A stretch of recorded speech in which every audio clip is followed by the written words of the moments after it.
국내 곳곳 믿음의 순례길을 안내해드립니다. 대신총회 신학연구원 이종전 원장 나오셨습니다. 원장님 안녕하십니까? 안녕하세요. 네. 자, 저희가 지난 시간에 영주와 봉화를 다녀왔는데 오늘은 이제 영주 서쪽에 있는 예천으로 간다고요. 네. 예천이 좀 낯설죠. 낯설기도 하고 뭐 영천은 좀 더 밑에고 예천은 좀 더 사실은 산악 지역이라고 산악은 좀 기분이 안 좋을지 모르겠습니다만은 산간지방 네. 뭐 이렇게 볼 수가 있겠죠. 그래서 아주 외진 곳이고 그러다 보니까 사실 어떻게 그 시대에 복음이 또 거기 들어갔을까 뭐 이런 그러게요. 생각도 들게 되고 사실은 경북 지역에서 가장 먼저 들어가는 곳이기도 해요. 네. 아, 그래요? 문경 예천 지방이요. 다음 시간에 문경을 가게 될는지 모르겠습니다. 미리 예고를 해주시는 거예요. 그래서 예천은 지금도 굉장히 외진 곳이죠. 외진 곳이지만은 그래도 고속도로가 최근에 생겨서 조금 접근성이 좀 좋아지면서 찾아볼 수 있는 곳이 됐고 그다음에 네. 그러다 보니까 사실은 옛 것이 많이 남아 있죠. 우리나라 전국에 그 지금까지 수백 년 동안 살고 있는 그 고택들이 한 마을, 집성촌을 이루어서 마을을 형성하고 살고 있는 그런 곳들이 몇 곳이 있는데 전국에 네네. 그 중에 제가 첫 번째로 뭐 추천을 하라 그러면 네. 사실은 한 군데 추천하고 싶은 곳이 바로 예천에 있는 오늘 가게 되는 금곡이라고 하는 마을인데 금당실 마을이라는 마을인데 참 고즈넉하고 산 속에 있는 조그마한 그 뭐랄까요 옛 고을이 그대로 있는 돌담이 그대로 있고 네, 참 아름다운 그런 마을이 거기 있죠. 네. 그곳에 교회도 있고. 네, 그렇습니다. 그 원장님께서 말씀해주신 내용 들어보니까 예천을 벌써 가보고 싶은 그런 마음이 벌써 드는데요. 꼭 추천하고 싶어요. 네, 경상북도에도 이제 기독교 유적들이 굉장히 많은 것 같은데 먼저 예천 우리가 먼저 어떤 교회를 좀 살펴볼까요? 아무래도 이제 좀 많은 이야기를 할 수 있는 곳은 예천에서 사실은 예천이지만은 거의 낙동강 이렇게 지류를 따라 쭉 내려가는 부분인데 네. 우리가 안동의 하회마을 그러면 다 알잖아요. 네. 사실 하회마을에서 조금 더 서쪽으로 오면 네. 바로 예천하고 이렇게 맞닿은 곳인데 거기에 상락교회라는 교회가 있어요. 네. 그 상락교회라는 교회가 있는데 그 교회가 처음 시작되는 것은 그 낙동강 건너편에 바로 건너면 이제 의성 땅이 되는데 의성 땅에 어떤 그 인척 관계가 있어서 복음을 받아들일 수 있는 그런 계기가 돼서 처음에 교회가 시작이 됐고 예. 신앙 공동체가 형성이 됐는데 사실은 참 어려운 지역이죠. 워낙 이제 유교가 강한 지역이었기 때문에 배타성이 또 강하고 산간지방이다 보니까 그런 곳에 이제 복음이 들어가서 수십 리 길을 걸어다니면서 신앙생활 하다가 도저히 안 되겠다 해서 이제 그 마을에 공동체가 생기게 되고 이제 교회가 생겨졌는데 그것이 이제 상락교회라는 교회인데 이 상락교회가 마을이 사실 크지 않아요. 아주 작은 마을인데 마을 전체가 예수님을 믿어요. 네. 그래요? 아주 독특한 마을이죠. 그런데 그것이 그냥 우연한 사건이 아니라 사실은 그 작은 마을에서 우리나라 교계에 참 귀한 지도자들이 다 나온다고요. 그러니까 상락교회 출신 가운데 우리나라 큰 양대 장로교단이라고 말할 수 있는 통합증과 합동증의 총회장님이 각각 나온다. 네. 통합증 총회장님으로서 김윤식 총회장님이 나오시고 또 그 합동측으로서 그 총회장님으로서 양화식 그 총회장님이 나오고 네. 그다음에 또 국가적으로도 전성천 장관 서울대 교수도 했고 나중에 목사님도 되셨던 아주 탁월하신 분이죠. 이분도 이 동네 출신이죠. 그러니까 참 인물들이 참 많이 나온 그런 곳이기도 하고 일제시대 때 박해도 많이 받아서 참 고난을 많이 당했고요.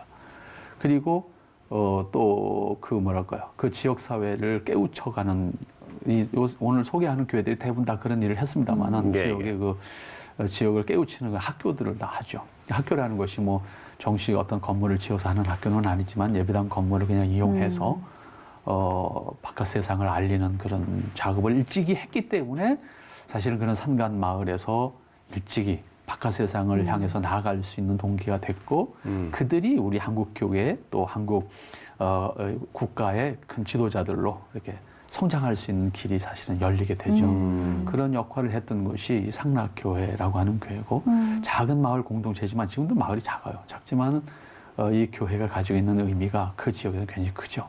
그래서 지역의 그 양반 고을이잖아요. 다 양반 고을에 이러한 그 교회가 들어가서 어떤 큰 변화를 일으켰을 때 처음에는 굉장히 거부하는 사람들이 많았었지만은 결국은 받아들일 수밖에 없는 이제 그리고 그러다 보니까 그 가문들이 참 자랑스러워요.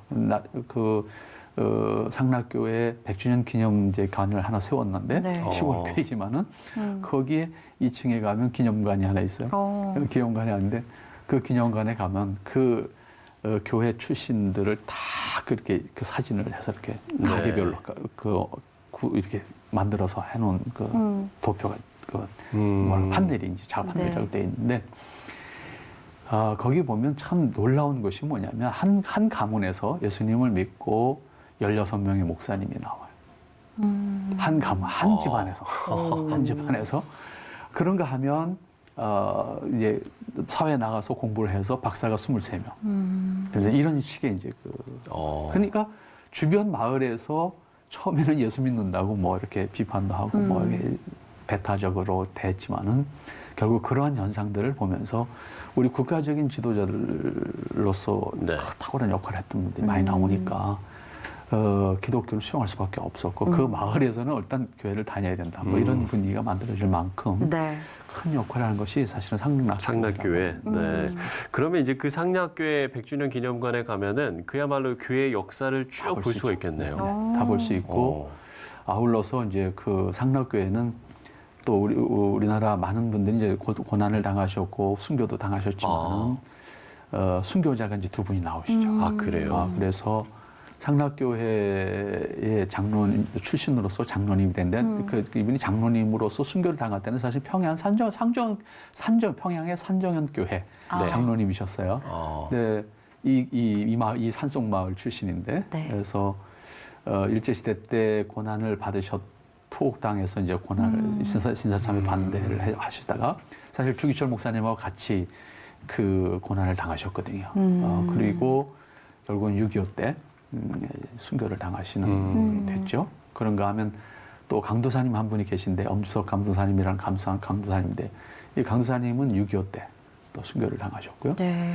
그 다음에 또 양해석이라고 하는 양해석 선생이라고 보통 거기서 통칭을 하는데 이분은 뭐 순교는 아니고 왜냐면 일단 출소 당해서 이제 나중에 죽어서 그냥 순직이라고 표현을 한다마는 일제시대 때 역시 신사참에 반대하다가 일본 경찰에 끌려가서 고문당하다가 거의 죽게 된 사람을 이제 내놓게 되니까 결국은 깨어나지 못하고 이제 별세하셨죠. 네. 이런 분들이 이제 이 교회 출신들인데 이 교회에 가면 그 마당 끝에 이분들을 이제 기념하는 사실은 기념 비석이 이렇게 3개가 이렇게 나란히 똑같은 규격으로 똑같은 순교 기념비가 딱 있고 그렇게 만들어져서 있죠. 그래서 이 상락교회를 방문하면 아주 낙동강 가까워요. 낙동강 가까워서 네, 경치도 상당히 경치도 좋고, 경치도 좋고, 그 다음에 그 기념관에 가서서 그 상락교회 역사뿐만 아니라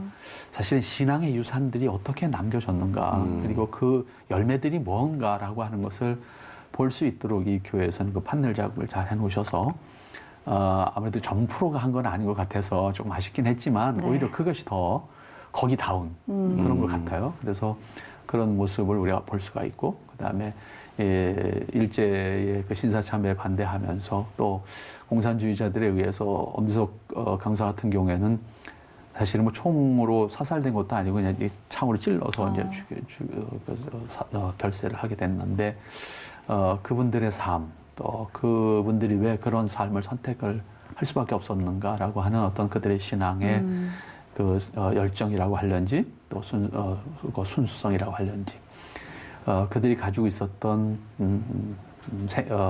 목숨을 걸 수밖에 없을 만큼의 가치가 무엇이었는지 이런 것을 사실은 그 자그마한 그 시골 마을이지만 그 마을에 가셔서 이렇게 찾아볼 수 있는 곳이 상락교회. 입니다. 그렇습니다. 그렇군요.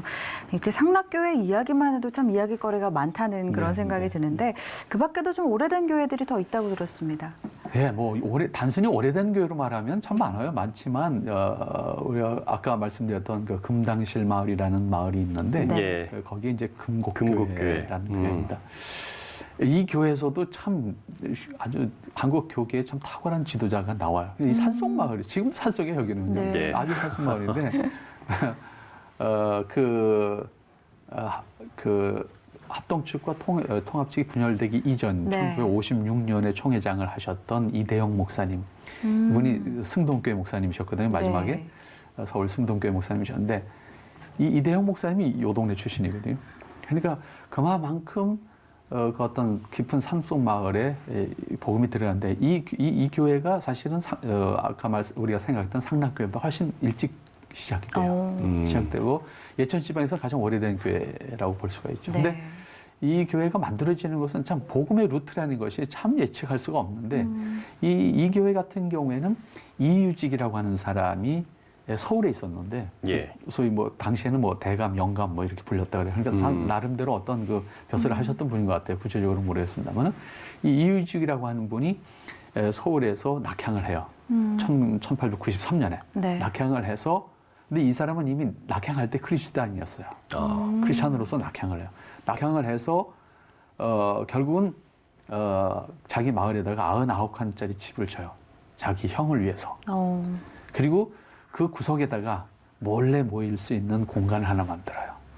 그래서 자기가 스스로 예배를 드리면서 마을 사람들 가운데 하나씩 전도를 하는 거예요. 근데 그 마을에서는 예수 믿는 거 얼마 안 되는 거야. 그러니까 몰래 이제 전도를 하면서 그들을 개종시킨 작업을 했죠.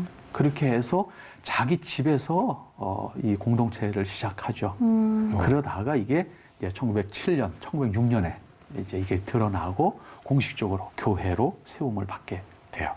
여기는 이제 선교사님의 연결이 되죠. 근데 이분이 낙향을 하게 되는 이유는 사실 이분이 동학혁명에 가담을 했었던 것 같아요. 그래가지고 이 사람이 도망을 다니다가 네. 결국 선교사의 도움을 받아서 살아나요. 이 이유직이라고 하는 분이. 그래서 결국 그 관계 속에서 이미 예수님을 받아들이게 된 거예요. 그리고서 이제는 할 수 있는 게 없잖아요. 공식적으로 내놓고 할 수 있는 건 없으니까 결국 낙향을 하게 된 거죠. 낙향을 해서 자기 고향 마을에 집을 짓고 그다음에 공동체를 만들어서 교회를 시작하게 됩니다. 그렇게 시작한 것이 이제 이 금곡교회라고 하는 교회인데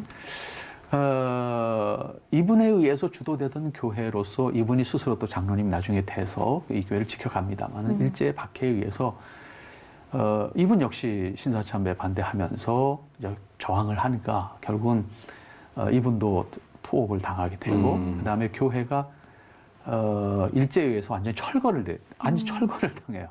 예배당 자체가 없어져 버려요. 이런 순환을 당하게 되니까 시골 마을에서는 이제 그렇게 되면은 이제 교회 접근하는 게 이제 어려워지죠.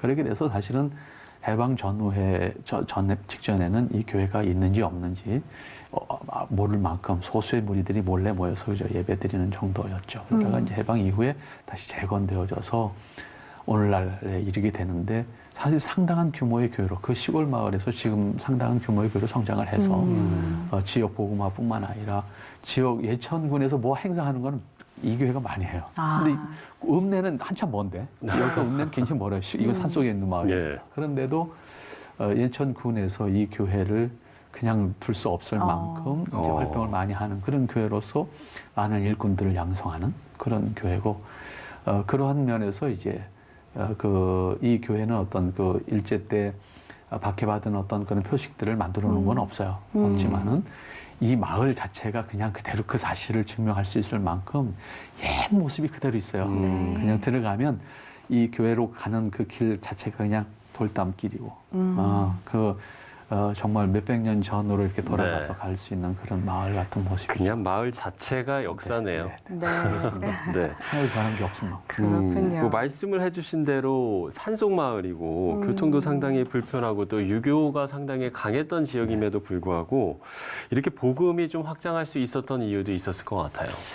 역시 그거는 뭐 일타적으로 이제 하나님의 특별한 섭니다 이렇게 볼 수 있겠고. 네네. 그 다음에 역시 어떻게 보면 참 어렵다고 하는 지역이 의외로 그 사람들이 더 받아들일 수 있는 어렵기 때문에 저항하는 게 힘들지만 저항하는 게 강할수록 사실은 받아들이는 것이 오히려 반대로 생각하면 쉬울 수도 있다라고 생각할 수도 있고요. 근데 이분들이 워낙 이제 거기가 산간벽지다 보니까 사실은 외부와 관련되어지는 어떤 것이 받아들여지는 것이 어렵지만 받아들여졌을 때는 그 열정을 다 가지고 그러니까 예천이라는 도시가 지금은 어떤 차로 다니는 곳이지만 그 옛날에는 다 걸어 다니는 거잖아요. 근데 주변 대도시가 없어요. 대도시라는 게 그래 큰 도시라는 게 안동까지인데 안동까지 가려면 이게 몇십 리를 걸어가야 되는데 하루 날 잡아서 가도 못 가는 거리란 네. 말이에요. 그렇죠. 그런 거리인데 거기를 다닌다고요. 교회를. 이때 노회나 뭐 이런 회의를 하게 되면 안동을 가야 되는데 안동을 걸어가는 거예요. 네. 그거를 기꺼이 바쁜 상황 속에도 기꺼이. 근데 그들의 열정이라고 하는 것은 정말 이 도시의 열정하고는 비교할 수 없는 것들이죠. 다 당시에 농사 짓고 살 때인데 하루를 내서 걸어갔다가 하루를 와야 되는 그런 거리를 마다하지 않고 다니고 네. 그러다 보니까 예천교회 같은 경우에는 초기 장로님이 예. 교회가 먼 거예요. 그러니까 예산 읍내에서 처음에 생긴 교회가 금곡교회다 보니까 여기를 가야 되잖아요. 네.